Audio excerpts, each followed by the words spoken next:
नमस्कार मंडळी, चला तर आज आपण अर्धा किलोच्या प्रमाणामध्ये बिर्याणी कशी बनवायची ते पाहणार आहोत।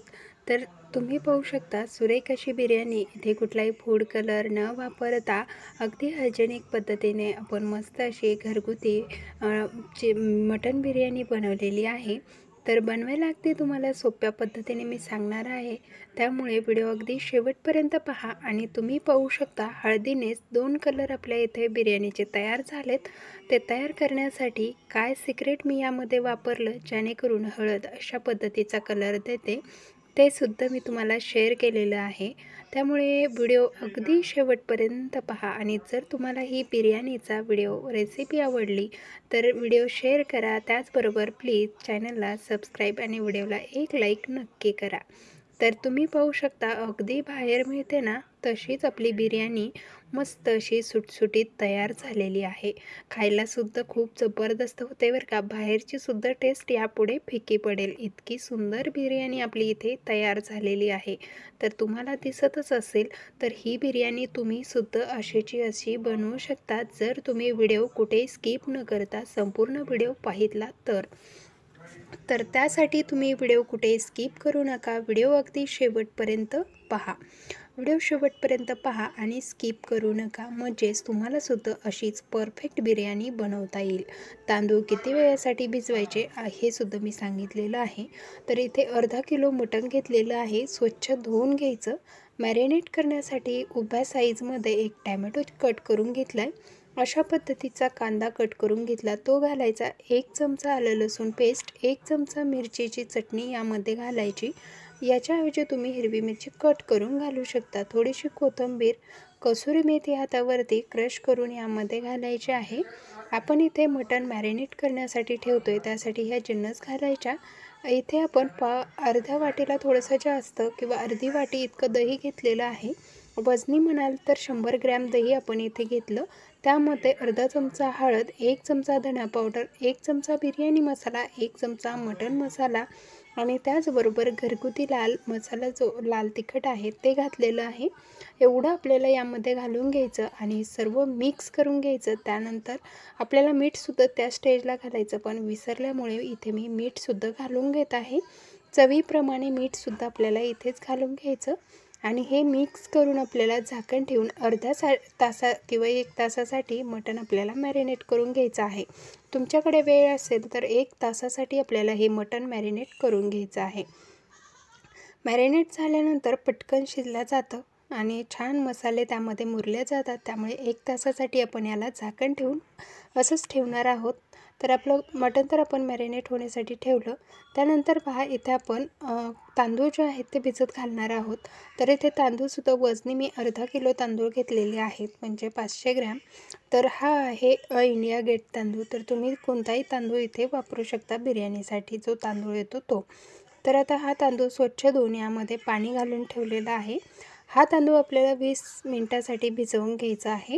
20 मिनिटामध्ये परफेक्ट भिजला जातो, म्हणजे आपली बिर्याणीमध्ये तांदूळ तुटत नाही। जास्त वेळ भिजला तर तुमच्या बिर्याणीमध्ये तांदूळ तुटला जाईल, त्यामुळे याला बरोबर कट टू कट 20 मिनिटं भिजून द्यायचं। 20 मिनिटं आपले तांदूळ भिजलेले आहेत। तिकडे पाणी मी उकळायला ठेवलं आहे। या पाण्यामध्ये चवीप्रमाणे मीठ घालून घ्यायचं, म्हणजे भाताला छान चव येते। तर इथे मीठ घालून घेतलं, त्यानंतर अर्धं लिंबू पिळायचं, म्हणजे आपला भात शिजल्यानंतर पांढरा शुभ्र होतो। त्यासाठी हे लिंबू आपल्याला यामध्ये पिळून घ्यायचं। त्याचबरोबर आपलं भांडंसुद्धा उकळलं जात नाही किंवा काळपट पडत नाही। त्यानंतर तमालपत्र 3 दालचिनी घालून घेतलेली आहे, 2 चक्री फूल घातले आणि लवंगा मिरे, तुमच्याकडे जे खडे मसाले अवेलेबल असतील ते तुम्ही इथे वापरू शकता। आता याला छान आपल्याला उकळी येऊ द्यायची आहे। उकळी येण्यासाठी मी इथे ताट ठेवलेलं आहे। ताट ठेवल्यानंतर पटकन उकळी येते, यासाठी आपण ताट ठेवलं होतं आणि इथे पाण्याला छान उकळी आलेली आहे। तांदळामधलं सगळं पाणी काढून घेतलं, बरोबर 20 मिनिटं तांदूळ भिजले होते। तर आता हे तांदूळ यामध्ये घालायचे आणि याला मस्त असं हलवून घ्यायचं आहे। आपल्याला इथे 70 ते 80% तांदूळ शिजवून घ्यायचा आहे, जास्त गाळ करून घ्यायचा नाही। त्यामुळे 80% तांदूळ शिजला की मग तो काढून घ्यायचा। तर शिजला कसं ओळखायचं हे सुद्धा मी तुम्हाला दाखवणारच आहे। तर इथे छान असं मोठ्या आचेवरती आपल्याला हे तांदूळ जे आहे ते वाफवून घ्यायचे आहे, शिजवून घ्यायचे आहे, म्हणजे लांबसडक होतात, त्याचबरोबर त्याचा गाळ होत नाही। तर पहा अशा पद्धतीने मधून याला पळीने हलवून घ्यायचं आहे. अशा पद्धतीने झाऱ्याने आणखीन याला 2 ते 3 मिनटं मी शिजवून घेतलं. पाण्याचं प्रमाण कमी झालं आहे आणि आपला तांदूळसुद्धा छान असा लांबसडक झाला आहे आणि सहज तुटतो आहे. तर आता परफेक्ट असा तांदूळ आपला शिजला आहे. आता ह्या तांदळामधलं पटकन पाणी काढून घ्यायचं आहे, म्हणजे याची कुकिंग प्रोसेस थांबते. तर इथे मी एका चाळणीमध्ये तांदूळ सगळे काढून घेतले, त्याला होल आहेत, म्हणजे त्यामधून एक्स्ट्राचं पाणी निघून जाईल. तर आता इथे पहा मी 4 कांदे चिरून घेतलेले आहे तळण्यासाठी. बिर्याणीमध्ये महत्त्वाचं तळून कांदा घातला जातो. तर तो कांदा तळण्यासाठी उभ्या साईजमध्ये कट केला. पण ह्या कांदा सेपरेट करण्यासाठी वेळ न घालवता तुम्हाला एक सिक्रेट गोष्ट सांगते. यामध्ये मीठ घालायचं आणि मीठ घालून हा कांदा कमीत कमी 10 मिनिटे असंच ठेवायचा. म्हणजे यामधलं एक्स्ट्राचं पाणी निघलं की पटकन कांदा तळलाही जातो आणि याच्या पाकळ्या सुट्ट्या होण्यासाठी सुद्धा आपल्याला या मिठाची मदत होते.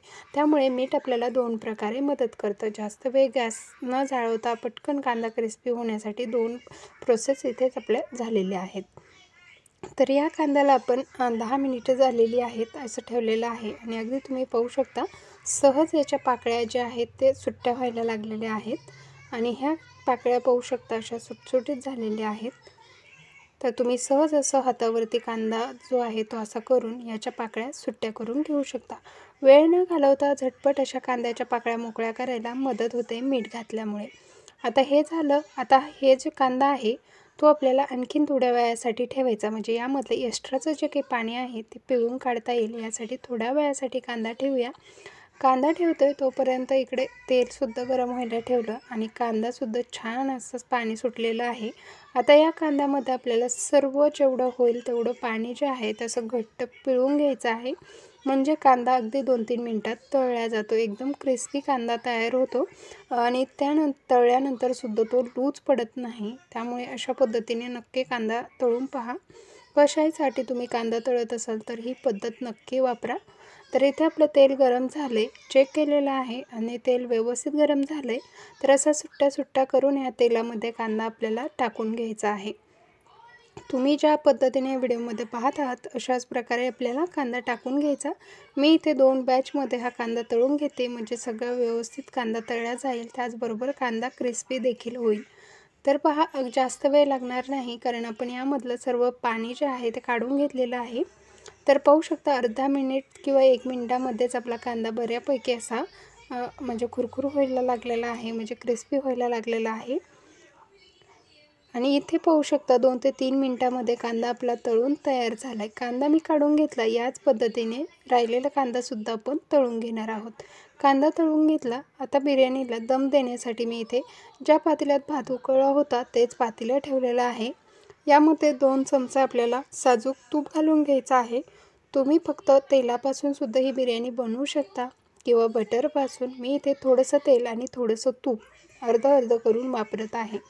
तुम्ही निव्वळ तुपात सुद्धा बिर्याणी बनवू शकता. त्याचमध्ये 1 चमचा आलं लसूण पेस्ट घालायची. थोडीशी तांबूस रंगावरती आपल्याला ती फ्राय करून घ्यायची आहे. तुम्ही आलं लसूण पेस्ट इथे अशा घातली म्हणजे आणखीन बिर्याणीला छान टेस्ट येते, कारण मॅरिनेट होण्यासाठी जे ठेवलं ते सगळं नॉनव्हेजला लागतं. हे अशा पद्धतीने केलं की मग त्या बिर्याणीला सुद्धा छान स्वाद येतो. तर पहा इथे आपण आता हे मॅरिनेट केलेलं जे काही मटण आहे त्यालासुद्धा तुम्ही पाहू शकता छान असा मसाला लागलेला आहे आणि मसालेदार छान असं पाणीसुद्धा सुटलेलं आहे. आता याला आपल्याला यामध्ये मिक्स करून घ्यायचं आहे. या तेलामध्ये या फोडणीमध्ये आपल्याला हे मॅरिनेट केलेलं मटण जे आहे ते अशा पद्धतीने मिक्स करून घ्यायचं. यामध्ये तुम्ही मोठ्या साईजचा कांदा टमॅटो घातला आहे, हा सुद्धा छान यामध्ये फ्राय होतो.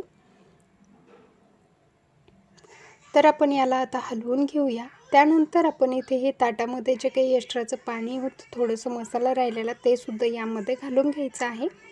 आणि आता आपल्याला हे मटण थोडंसं तेल आणि रसा धरेल इथपर्यंत आपल्याला यावरती ताट ठेवून याला वाफवून घ्यायचं आहे, म्हणजे त्यामध्ये मटणही छान शिजलं जातं आणि थोडासा रसा धरला की मग आपली बिर्याणी एकदम कोरडी होत नाही.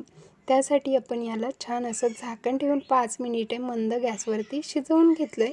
आणि तुम्ही पाहू शकता याला अंगचंच पाणी व्यवस्थित सुटलं आहे आणि तेलसुद्धा सुटलेलं आहे. तर आता याला आपल्याला दम द्यायला अजिबात थर लावायचे नाही, आहे असंच खाली ठेवायचं. यावरती तळून घेतलेला कांदा जो आहे तो टाकून घ्यायचा. त्यानंतर त्यावरती आपल्याला कोथिंबीर टाकून घ्यायची आहे. अशा पद्धतीने। आणि आपण इथे उकडवून घेतलेले तांदूळ जे सुट्टे होण्यासाठी आपण एका ताटलीमध्ये ठेवले ते सुद्धा इथे थर लावून घेतलेलं आहे। तर तुम्हाला मी इथे प्रत्येकी वस्तूचं अर्धा किलोचं प्रमाण अशा पद्धतीची बिर्याणी दाखवत आहे। तर तांदूळ अर्धा किलो आणि मटण अर्धा किलो असं आपण घेतलं होतं। यानंतर यामध्ये घातलेले खडे मसाले तुम्ही आत्ता काढून टाकले तरी सुद्धा चालेल, कारण त्यामधला स्वाद पूर्णतः यामध्ये उतरलेला असेल। आणि याला एकसारखा आता आपल्याला ह्या तांदळाचा थर लावून घ्यायचा आहे। थर लावून झाल्यानंतर यावरती पुन्हा आपल्याला तळवून घेतलेला कांदा जो आहे तो अशा पद्धतीने टाकून घ्यायचा आहे। तर तुम्हाला जास्त किचकट पद्धतसुद्धा मी सांगितली नाही, एकदम सोपी आणि सिंपल पद्धत आहे आणि एकदम जबरदस्त अशी ही बिर्याणी तयार होते। तर तुम्ही पाहू शकता अशा पद्धतीने आपल्याला यावरती कांदा टाकून घ्यायचा आहे। आपण मध्ये लेयर लावलेले नाही, त्यामुळे आपण अशा पद्धतीचं जास्त प्रमाणात तळलेला कांदा टाकून घेतला। त्यानंतर कोथिंबीर टाकली। आता आली सिक्रेट, काय मी पिवळं टाकलं होतं जेणेकरून कलर एवढा छान आपल्या बिर्याणीला आला। तर पहा इथे 2 चमचे तूप आणि त्यामध्ये अर्धा चमचा हळद किंवा पाव चमचा हळद तुम्हाला टाकून अर्ध्या तासासाठी हे ठेवायचं आहे। अर्ध्या तासानंतर त्याचा कलर असा मस्त येतो, केशरचा जसा कलर उतरतो ना तसाच आपल्या हा हळदीचा कलर यामध्ये उतरतो। ही ट्रिक नक्की तुम्ही वापरून पहा बिर्याणीसाठी, खरंच तुम्हाला कुठलाही फूड कलर वापरायची गरज नाही। त्याचबरोबर इथे महागडं म्हणजे केशर वगैरे भिजत घालून सुद्धा वापरायची गरज नाही, तुम्ही अगदी सहज अशा पद्धतीने बिर्याणीला छान असा कलर आणू शकता। तर आपण हे हळदीचं पूर्ण तूप यावरती टाकून घेतलं, सोडून घेतलेलं आहे आणि आता याला झाकण ठेवून आपल्याला 20 मिनिटासाठी मंद गॅसवरती दम देऊन घ्यायचा आहे बिर्याणीला। एकदम मंद गॅसवरती बिर्याणीला दम देऊन घेतला आणि मस्त अशी आपली बिर्याणी तयार झालेली आहे। तर तुम्हाला ही रेसिपी कशी वाटली कमेंट करून नक्की सांगा। रेसिपी आवडली असल्यास व्हिडिओला लाईक आणि चॅनलला सबस्क्राईब करा आणि असाच सपोर्ट तुमचा नेहमी राहू द्या। अशाच नवनवीन रेसिपीज तुमच्यासाठी घेऊन येत राहणार आहे, त्यामुळे आरकेज फूड रेसिपी चॅनल अजिबात विसरायचं नाही, सर्च करून तुम्ही रेसिपी पाहू शकता। तर भेटूया नवीन एका रेसिपीसह।